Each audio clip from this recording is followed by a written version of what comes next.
क्योंकि आज यहाँ कांग्रेस पार्टी हुकूमत में है, रेवंत रेड्डी साहब की सरकार चल रही है और जो कांग्रेस पार्टी ने वादे किए थे माइनॉरिटी कम्युनिटी के लिए, जो चेवेल्ला डिक्लेरेशन करके उन्होंने वादा किया था, आज उन कोई भी वादे के ऊपर उन्होंने अमलावरी नहीं की है।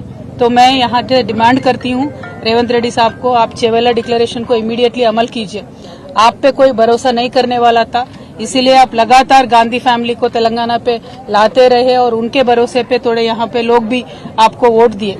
और माइनॉरिटी डिक्लेरेशन अब जब कर रहे थे तब सलमान खुर्शीद साहब को भी लेके आके आपने माइनॉरिटी डिक्लेरेशन का पूरा ओपन करके दिया था, लेकिन जितने भी उसमें वादे हैं वो एक भी आपने आज तक अमल नहीं किया।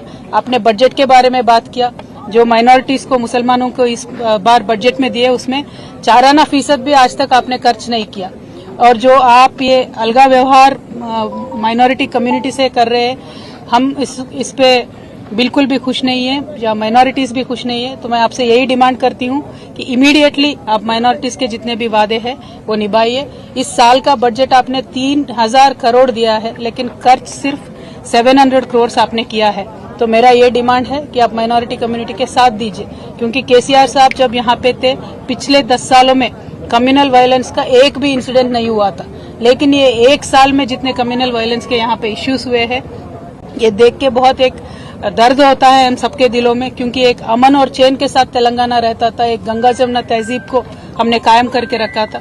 लेकिन जब से रेवंत रेड्डी साहब आए हैं, ये तो कम्युनल वायलेंस पे ना ध्यान दे रहे हैं, ना मुसलमानों के तरक्की पे ध्यान दे रहे हैं, ना हिंदुओं के तरक्की पे ध्यान दे रहे हैं। इसीलिए मुझे लगता है जो जिस उनका व्यवहार है, उनका बर्ताव है, मुझे तो लगता है कि उनके रूट्स सारे आरएसएस में है, इसीलिए एक डिफरेंशियल ट्रीटमेंट ये दे रहे हैं, ऐसा मुझे लगता है। तो I will say that mister Revanth Reddy ji, आप अभी फोकस करिए माइनॉरिटी से इश्यूज पे, स्पेशली माइनॉरिटी वुमेन के लिए आपने जो प्रॉमिस किया था कि 1,60,000 देंगे कल्याण लक्ष्मी का, आप वो दीजिए। उसके साथ साथ आप सोना भी देने वाले थे, 1 तोला सोना भी देने वाले थे, वो दीजिए। पढ़ाई के वास्ते जो टिम्रिस के हमने स्कूल कायम करके रखे थे, आज उनका क्वालिटी देख के तो बहुत ही डर लग रहा है। आप क्वालिटी अच्छा बना के टिम्रिस को चलाइए। तालीम के वास्ते, माइनॉरिटी बच्चों के तालीम के वास्ते आप जोर दीजिए, रिव्यू कीजिए, और जॉब्स में सब चीजों में भी माइनॉरिटीज को आप आगे फुट में रखिए। ये हमारा डिमांड है। और रेवंत रेड्डी साहब का मैं यही कहना चाहती हूँ कि निजामाबाद में बहुत ही ज्यादा पॉपुलेशन है माइनॉरिटीज का, हैदराबाद के बाद बिगेस्ट पॉपुलेशन निजामाबाद में है।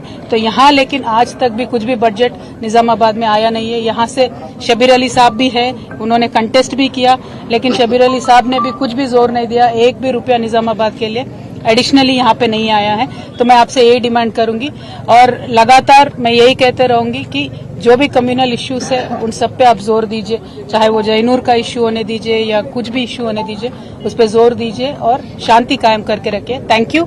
जय तेलंगाना। जय तेलंगाना।